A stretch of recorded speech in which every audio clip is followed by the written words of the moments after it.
Breaking news చూస్తున్నారు.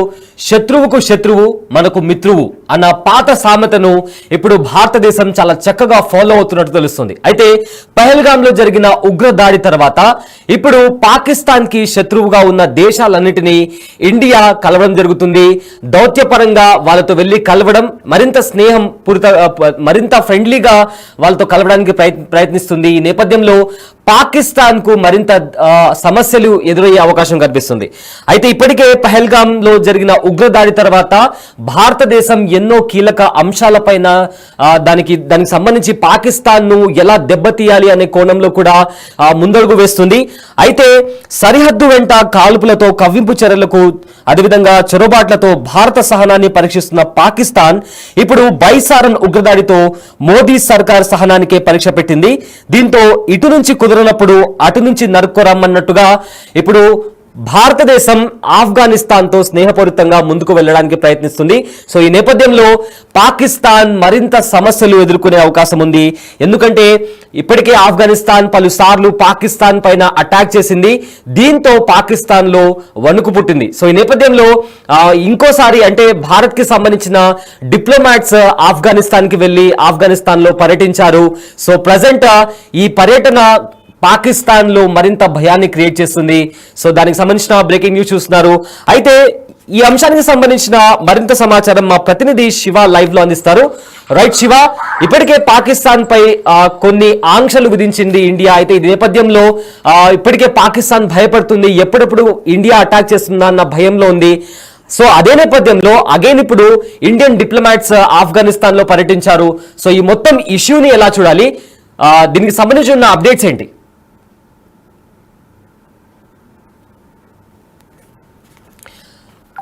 Right, అయితే present Bharat diplomats, ఇండియాకి సంబంధించిన డిప్లొమాట్స్ కాబుల్లో పర్యటించారు. అక్కడున్న ఎవరైతే ఆఫ్ఘనిస్తాన్ కి సంబంధించిన డిప్లొమాట్స్ ఉన్నారో వాళ్ళతో మాట్లాడారు. సో ఈ నేపథ్యంలో పాకిస్తాన్ లో మరింత భయం ఎక్కువైందని చెప్పుకోవచ్చు. అయితే ఇదే అంశానికి సంబంధించిన మరింత సమాచారం మా ప్రతినిధి శివ లైవ్ లో అందిస్తారు. రైట్ శివ, ఇప్పటికే ఇండియన్ డిప్లొమాట్స్ ఆఫ్ఘనిస్తాన్ లోని కాబుల్లో పర్యటించారు. అదేవిధంగా ఆఫ్ఘనిస్తాన్ డిప్లొమాట్స్ తో కూడా మాట్లాడినట్టు తెలుస్తుంది. సో ఈ అంశానికి సంబంధించిన అప్డేట్స్ ఏంటి?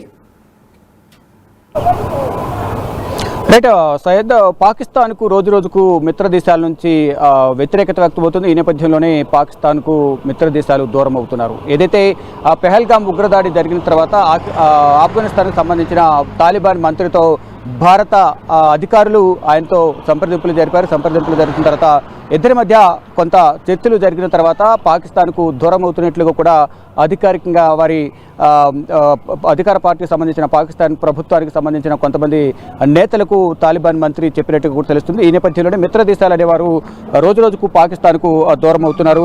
అంటే భారత్ నుంచి సహకారం కూడా వారు కోరుతున్నట్లుగా కూడా తెలుస్తుంది. ఏదైతే పెహల్గామ్లో ఉగ్రదాడితో భారత్ తీసుకుంటున్న కఠిన నిర్ణయాల వల్ల ఇటు పాకిస్తాన్ అనేక ఇబ్బందులు ఎదుర్కొంటూ ఉంది. నీటి కష్టాలు, మరోవైపు ఆర్థికంగా కుదేలవుతున్న పరిస్థితి కనిపిస్తోంది. సైనికంగా సంబంధించి, యుద్ధానికి సంబంధించి సైనిక బలం సరైన బలం లేకపోవడం, సొంత దేశంలోనే అంతర్యుద్ధం కొనసాగడం, ఇదంతా కూడా ఉక్కిరిబిక్కిరి అవుతున్న నేపథ్యంలో మిత్ర దేశాలు కూడా దూరం అయితే బెటర్ అనే ఉద్దేశంలో దానిలో భాగంగానే ఇటు తాలిబాన్ మంత్రికి సంబంధించిన మన భారత అధికారులు ఆయనతో సంప్రదింపులు జరిపారు. ఈ నేపథ్యంలోనే పాకిస్తాన్కు మిత్ర దేశాలు దూరం అవుతున్నట్టు కూడా తెలుస్తోంది. అంటే పాకిస్తాన్కు తాలిబాన్ల మధ్య ఘర్షణ నేపథ్యంలోనే భారత్తో చర్చలు అనేవి కీలకంగా మారాయి. ఇక మొత్తం ప్రాంతాల మధ్య ఘర్షణకు తాము ఎప్పుడు మద్దతు ఇవ్వబోమని తాలిబాన్ విదేశాంగ శాఖ మంత్రి కూడా తెలియజేశారు. ఇక పెహల్గామ్ దాడి, ఇండియా పాకిస్తాన్ అంశాలపై ఛానల్కి ఇచ్చిన ఇంటర్వ్యూలో తాలిబాన్ మంత్రి అమీర్ ఖాన్ ముత్తఖీ కీలక వ్యాఖ్యలు చేశారు. అంటే ఏదైతే పాకిస్తాన్కు సంబంధించిన ఉగ్రవాదాలు పాకిస్తాన్ సారథ్యంలో ఇటు తాలిబాన్లు కానీ, ఇటు లష్కర్ తోయిబా కానీ, ఇతర సంస్థలకు సంబంధించి ఐసిస్ ఉగ్రవాద సంస్థలకు సంబంధించి ఎవరైతే పీఓకేలో ఉగ్రవాద కార్యకలాపాలు కొనసాగిస్తూ అక్కడ శిక్షణ పొంది భారత్పై దాడి చేస్తున్నారో అటువంటి వారికి సంబంధించిన వారిపై వేటు వేయాలి, ఆ స్థావరాలను మట్టుబెట్టాలని భారత్ భావిస్తుంది. దానిలో భాగంగానే ఇటు పాకిస్తాన్కు సంబంధించిన మిత్ర దేశాల వైపు నుంచి కూడా చర్చలు జరుపుతూ వారిని పాకిస్తాన్కు దూరం చేయడం ద్వారా పాకిస్తాన్ ఒంటరి చేయాలనే ఉద్దేశంలో భారత్ ఉంది. దానిలో భాగంగా ఒకవైపు ఇటు తాలిబాన్లు కూడా ఆఫ్ఘనిస్తాన్కు సంబంధించిన మంత్రి కూడా ఇటు భారత్ సహకారం కోరుకుంటున్నారు. దానిలో భాగంగానే ఇక్కడ పాకిస్తాన్కు వ్యతిరేకత వ్యక్తమవుతుంది అనేది కూడా ప్రధానంగా మనకు అర్థమవుతుంది. మొత్తంగా చూసుకుంటే ఇటు సొంత దేశంలో అంతర్యుద్ధం అంటే టీపీడీ తెహరీక్ ఈ తాలిబాన్ ఉగ్రవాద సంస్థ, మరోవైపు ఇటు బిఎల్ఏ బలూచ్ లిబరేషన్ ఆర్మీ అనే ఉగ్రవాద సంస్థ రెండు కూడా దాడి చేస్తున్న నేపథ్యంలో అక్కడ పాకిస్తాన్ సైనికులు ప్రాణాలు కోల్పోతున్నారు. ఈ నేపథ్యంలోనే సొంత దేశంలో అంతర్యుద్ధం, మరోవైపు భారతదేశం నుంచి ఎప్పుడు అటాక్ మొదలవుతుంది అనేది వారు ఊహించలేని పరిస్థితిలో ఉన్నారు. మరోవైపు ఇటు మిత్ర దేశాలు కూడా దూరం అవుతున్న నేపథ్యంలో షాకుల మీద షాకులు అనేవి పాకిస్తాన్కు ఎదురవుతున్నాయి. ప్రజెంట్ మనం ఏదైతే కాల్పుల విరమణ ఒప్పందాన్ని ఉల్లంఘించి మాటిమాటికి పాకిస్తాన్ సైన్యం కాల్పులకు తెగబడుతుందో అక్కడ కుప్వారా సరిహద్దు ప్రాంతాల్లో మనం ఉన్నాం. ప్రధానంగా కుప్వారా, ఉరి, అఖ్నూర్ ఇతర ప్రాంతాల్లో కాల్పులకు తెగబడుతుంది పాకిస్తాన్ సైన్యం. దానిలో భాగంగా భారత సైన్యం కూడా ధీటుగా సమాధానం చెప్తుంది. ప్రజెంట్ మనం చూస్తున్నాం కుప్వారా బోర్డర్లో మనం ఉన్నాం. కుప్వారా బోర్డర్ నుంచి సరిహద్దు అనేది ఇంకొక 10 కిలోమీటర్స్లో ఉంటుంది. ఇది కుప్వారా ఎంట్రన్స్. ఇదే కుప్వారా సరిహద్దుల్లోనే భారత సైన్యంపై ఇక్కడ పాకిస్తాన్ సైన్యం దాడులకు తెగబడుతుంది. ఈ నేపథ్యంలోనే అక్కడ పాకిస్తాన్కు సంబంధించి గట్టి బుద్ధి చెప్పేందుకు భారత ఆర్మీ కూడా సిద్ధమవుతోంది. మరోవైపు ఏదైతే పెహల్గాంలో దాడి తర్వాత రోజుకు భారత్ తీసుకున్న కఠిన నిర్ణయాల వల్ల అక్కడ అనేక ఇబ్బందికర పరిస్థితులను పాకిస్తాన్ ఎదుర్కొంటుంది. అక్కడున్న ప్రజలు కూడా నీటి కష్టాలు ఎదుర్కొంటున్నారు. సింధు నది ఒప్పందం విరమించుకోవడం కానీ అనేక కీలక నిర్ణయాలు తీసుకోవడం, సత్సంబంధాలు కొనసాగించకుండా ఇక్కడున్న పాక్ జాతీయులు వెళ్ళిపోవాలని చెప్పడం కానీ ఇవన్నీ కూడా ఈ నిర్ణయాలన్నీ కూడా పాకిస్తాన్కు శరాఘాతంగా మారాయి. ఆర్థిక ఇబ్బందులు ఎదుర్కొంటున్నారు. ఆర్థికంగా నిత్యావసర ధరలు పెరుగుదల ఎక్కువ అవడంతో అక్కడ ప్రజలు కూడా ఇబ్బంది ఎదుర్కొంటున్నారు. నీటి కష్టాలు ఎదురవడంతో అక్కడ ప్రభుత్వంపై కూడా నిరసన తెలియజేస్తూ వ్యతిరేకత వ్యక్తం చేస్తున్నారు. అయినా ఇప్పుడు ప్రజెంట్ సిచ్యువేషన్ అంతా కూడా పెహల్గాంలో దాడి జరిగినప్పటికీ ప్రజెంట్ సిచ్యువేషన్ అంతా బాగానే ఉంది. టూరిస్టులందరూ కూడా రావచ్చంటూ కూడా ఇక్కడున్న శ్రీనగర్, జమ్మూ కాశ్మీర్ ప్రజలందరూ కూడా చెప్తున్నారు. ప్రజెంట్ మనం కుప్వారా సరిహద్దుల్లో ఉన్నాం. ఇక్కడ సిచ్యువేషన్ ఏ విధంగా ఉంది అనే అంశంపై స్థానికంగా ఉన్న కుప్వారాకు సంబంధించిన స్థానికులను అడిగి మరింత సమాచారం తెలుసుకున్నాం. జీవోలే పెహల్గాం में अटैक होने के बाद अभी यहाँ पे सिचुएशन कैसा है कुपवारा में? देखिए यहाँ की सिचुएशन बिल्कुल नॉर्मल है. Everything is going well. The people of Kashmir they are doing well. हम सभी लोग जब से ये टेररिस्ट अटैक हुआ है पहलगाम के अंदर तब से जो है जम्मू कश्मीर के लोग जो है इसके खिलाफ मजम्मत करते हैं. इसके लिए कंडोलेंस का मुजाहरा कर रहे हैं. लेकिन जो सिचुएशन बन रही है इस टाइम पूरे हिंदुस्तान के अंदर जो सिचुएशन इस टाइम बन रही है वो हिंदू मुस्लिम बन रही है क्योंकि because our national media doesn't represent things according to the situation. अभी ये बॉर्डर में कैसा है? ये कुपवारा और इंडिया बॉर्डर में पाकिस्तान ने फायरिंग कर रहा है. अभी सिचुएशन कैसा है आपको कैसा मालूम पड़ रहा है यहाँ पे? देखिए उतना तो हमें पता नहीं है क्योंकि बॉर्डर यहाँ ये बॉर्डर एरिया में आता है लेकिन बॉर्डर यहाँ से बहुत दूर है. बस हमें इतना पता है कि जो है सिचुएशन इज़ एस्केलेटिंग नाउ. दोनों तरफ से है जो है कुछ सीज़ फायर का वायलेशन हुआ है. रिसेंटली कल ही हमने सुना था कि सीज़ फायर का वायलेशन हुआ है. तो बॉर्डर पे जो है सिचुएशन टेंस है. अकॉर्डिंग हम करंट अफेयर्स पढ़ रहे हैं. हमें भी ये पता है कि situation is escalating right now. तो हम बस इतना कह सकते हैं कि एज अ कश्मीरी यूथ मैं बस इतना कह सकता हूँ कि we Kashmiri face every time we face consequences because of our national media, because of our Godi media, they don't represent things according to the situation. Attack होने के बाद ना पूरा टूरिस्ट लोग डर रहा है आने के लिए. ऐसे वालों को क्या बोलना चाहते हैं आप? सब कुछ नॉर्मल है अभी इधर? जी हाँ बिल्कुल अभी नॉर्मल है. Situation right now is totally absolutely normal here in Kashmir. और जो हमारे यहाँ पे हमारे यूथ जो है वो सपोर्ट करते हैं टूरिज़्म को. वो हमेशा उनके साथ शाना बशाना खड़े हैं. जो भी ये टेररिस्ट अटैक हुआ है पहलगाम के अंदर तो उसके ख़िलाफ़ हम बात कर रहे हैं. तो हर कोई कश्मीरी उसके ख़िलाफ़ कंडोलेंस का मुजाहरा कर रहा है, एहतजाज कर रहा है. ऐसा नहीं होना चाहिए था. लेकिन हमारा यहाँ पे इंडिया के अंदर ये कहीं ना कहीं सिक्योरिटी फेलियर का भी हम कह सकते हैं. इस पे जो हमारी रूलिंग पार्टी है, गवर्नमेंट है, जो उसके खिलाफ एक्शन होना चाहिए कि इतना बड़ा सिक्योरिटी फेलियर आखिर हुआ कैसे. 2000 टूरिस्ट अगर वहाँ पहलगाम में थे, सिक्योरिटी का इंतज़ाम क्यों नहीं था? अगर वहाँ पे 2000 टूरिस्ट आए थे तो approximately 9 lakh security forces are over here in Kashmir right now. तो पहलगाम में अगर टेररिस्ट अटैक हो रहा है तो 2000 टूरिस्ट वहाँ पे बैठे हैं तो सिक्योरिटी का इंतज़ाम होना चाहिए था और हम बस इतना ही कह सकते हैं कि दोबारा ऐसा कोई भी वाक़या पेश नहीं आना चाहिए। सिक्योरिटी का इंतज़ाम होना चाहिए। हर किसी की जान इम्पॉर्टेंट है, चाहे वो हिंदू हो, चाहे मुसलमान हो, चाहे कोई भी हो, किसी भी रिलीजन, किसी भी कास्ट का हो, हर किसी की जान इम्पॉर्टेंट है। किसी की जान, इनोसेंट की जान नहीं जानी चाहिए। तो हम बस इतना ही कह सकते हैं। మొత్తంగా చూసుకుంటే ఏదైతే పెహల్గాంలో ఉగ్రవాదుల దాడుల తర్వాత కాల్పుల తర్వాత సిచ్యువేషన్ అంతా కూడా నార్మల్గానే ఉంది. ఈ ఘటన జరగడం దురదృష్టకరం. అందరూ కలిసిమెలిసి ఉందాము, హిందూ ముస్లిం అనే వేరియేషన్ తీసుకురావద్దు.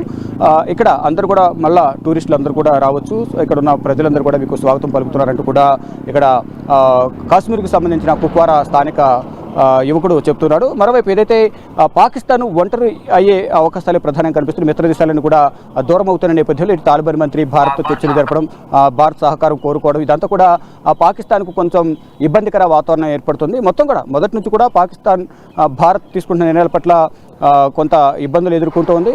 మరోవైపు అంతర్యుద్ధం కొనసాగుతుంది, ఇటు సైనికులు కూడా దూరం అవుతున్నారు, మరోవైపు ఇటు మిత్ర దేశం కూడా దూరం అవుతున్న నేపథ్యంలో ఉక్కిరిబిక్కిరి అవుతున్న పరిస్థితి అయితే పాకిస్తాన్కు ఎదురవుతోంది. రైట్. అయితే శివ, ఇక్కడ ఒక ఇంపార్టెంట్ క్వశ్చన్ ఏంటి అంటే, ఇంతకు ముందు చూసుకుంటే మనము పాకిస్తాన్ ఇంకా తాలిబాన్ ఏవైతే ఆఫ్ఘనిస్తాన్ వాళ్ళు ఉన్నారో వీళ్ళిద్దరూ చాలా స్నేహపూరితంగా ఉండేవాళ్ళు. అండ్ ఆల్సో ఆఫ్ఘనిస్తాన్ కి కూడా ఉగ్రవాద సంస్థ అంటే ఉగ్రవాదులు ఉంటారనే ఒక ఐడెంటిటీ ఉంది. సో ఈ నేపథ్యంలో ఇప్పుడు ఆఫ్ఘనిస్తాన్ పాకిస్తాన్ తో విభేదిస్తుంది, బట్ ఇండియాతో ఫ్రెండ్లీగా ఉండాలని చెప్పి కోరుకుంటుంది. సో దీని మొత్తం మీద చూసుకుంటే ఆఫ్ఘనిస్తాన్ కి ఏం లాభం జరగవచ్చు అంటారు? రైట్. ఇక్కడ పాకిస్తాన్కు ఆఫ్ఘనిస్తాన్కు ఇటు తాలిబాన్ల మధ్య అంతర్గత విభేదాలు ఉన్న నేపథ్యంలోనే భారత్కు సహకరించడం కానీ, భారత్తో స్నేహం కోరుకోవడం కానీ ఆఫ్ఘనిస్తాన్ ప్రయత్నిస్తోంది. అంటే కొంత ఇటు ఆఫ్ఘనిస్తాన్ పాకిస్తాన్ పక్కపక్కన దేశాలు అయినప్పటికీ కూడా పరస్పరం మొదట వాడు స్నేహపూర్వకంగా ఉన్నప్పటికీ ఇద్దరి మధ్య కొంత అవగాహన లోపం కానీ, అభిప్రాయ భేదాలు రావడం ద్వారా కొంత వారు అంతర్గతంగా కూడా ఘర్షణ నెలకొని ఉన్న నేపథ్యంలో కొంత దూరం అవుతున్నట్లు కూడా తెలుస్తుంది కమ్యూనికేషన్ గ్యాప్ వల్ల. మరోవైపు ఏదైతే భారత్ లాంటి పెద్ద దేశంతో కయ్యం పెట్టుకోవడం అనేది వారికి అంతగా మనకు అనుకూలించకపోవచ్చు, మనకు కూడా ఎఫెక్ట్ పడే అవకాశం ఉంది అనేది కూడా ప్రధానంగా వారు భావిస్తున్నారు. దానిలో భాగంగానే పెహల్గాంలో ఉగ్రదాడి జరిగిన తర్వాత భారత ప్రభుత్వం తీసుకున్న కఠిన నిర్ణయాలు పాకిస్తాన్కు శరాఘాతంగా మారుతున్నాయి. ఈ నేపథ్యంలోనే ప్రభుత్వం పట్ల కూడా తీవ్ర వ్యతిరేకత అవుతుంది. మరోవైపు పాకిస్తాన్ భారత్తో యుద్ధం చేసేందుకు మేము సై అంటూనే అక్కడ పాకిస్తాన్ బోర్డర్లో ఉన్న జెండాలను తీసేయడం కానీ, మరోవైపు అక్కడ ఉన్న చెక్ పోస్టులు ఖాళీ చేసి సైనికులు వెళ్ళిపోవడం, ఆర్మీ మేజర్లు రాజీనామా చేయడం, మరోవైపు సైనికులు కూడా రాజీనామా చేయడం, ఆర్మీ చీఫ్ అందుబాటులో లేకపోవడం, ఇటు పాక్ ప్రధాని ఆసుపత్రి పాల్గొవడం, ఇవన్నీ కూడా మైనస్లకు మారిన నేపథ్యంలో ఇప్పుడు భారత్తో యుద్ధం చేసి పాకిస్తాన్ గెలిచే అవకాశం లేదు. కాబట్టి పాకిస్తాన్కు ఎంత దూరంగా ఉంటే అంత మనకు మంచిది అనే యోచనలో ఉంది. దానిలో భాగంగానే భారత్ సహకారం అయితే ఇటు ఆఫ్ఘనిస్తాన్ కానీ తాలిబాన్ మంత్రి కానీ కోరుకుంటున్నట్టుగా కూడా తెలుస్తోంది. Right. Thanks for the update Shiva. అయితే ఇప్పటికే పాకిస్తాన్లో అంతర్గత యుద్ధంతో తోచని పరిస్థితుల్లో పాకిస్తాన్ ఉంది. సో ఇప్పుడు మళ్ళీ భారత్ ఇంకా ఆఫ్ఘనిస్తాన్ ఇద్దరు కలుస్తున్నారు, స్నేహపూర్వకంగా ముందుకు వెళ్తున్నారు అన్న పరిస్థితిలో పాకిస్తాన్ మరింత భయపడే అవకాశం ఉంది. అయితే భారత్తో కలిసి ఆఫ్ఘాన్ తాలిబాన్లు తమ సరిహద్దు వెంట ఎలాంటి దారుణ దాడులకు తెగబడతారునని పాక్ చాలా భయపడుతున్నట్టు తెలుస్తుంది.